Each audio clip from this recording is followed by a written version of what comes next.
সূরা কাউসার 11 বার পরে পানিতে ফু দিয়ে ঘরে ছিটিয়ে দিলে কি হয়, এই আমলটা যদি আপনি জানেন তাহলে আপনি কখনো এই আমলটা ছাড়বেন না।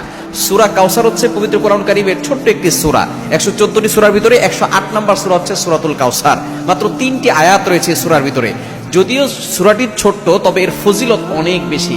আপনি যদি সূরা কাউসার 11 বার পড়তে পারেন, কিভাবে আমল করবেন আমি বলে দিব, তবে কি কি উপকার পাবেন সেটা আমি বলে দিচ্ছি। নাম্বার 1, 1 নাম্বার হচ্ছে এই আমলটা করার মাধ্যমে আল্লাহ তাআলা আপনার ঘরের সকল অভাব দূর করে দিবেন। দ্বিতীয় নাম্বার হচ্ছে আল্লাহ পাক রব্বুল আলামিন আপনার ঘরের ভিতরে বরকত দান করবেন। এবং 3 নাম্বার হচ্ছে দুশ্মন থেকে আল্লাহ তাআলা আপনাকে মুক্তির ব্যবস্থা করে দিবেন।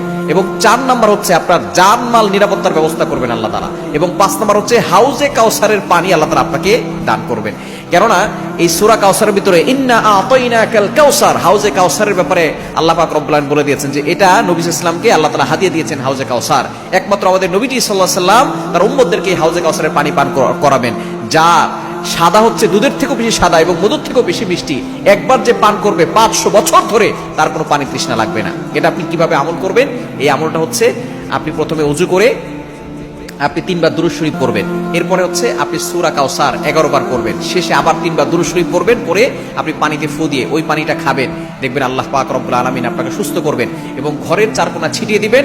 ওই ঘরের ভিতরে অভাব থাকবে না, ঘরের ভিতরে অভাব দূর হয়ে যাবে, বরকত চলে আসবে এবং দুশমন কোনো ক্ষতি করতে পারবে না। কেননা এই সূরাটা এমন সময় নাজিল হয়েছিল, নবীজি সাল্লাল্লাহু আলাইহি সাল্লামকে যখন কাফের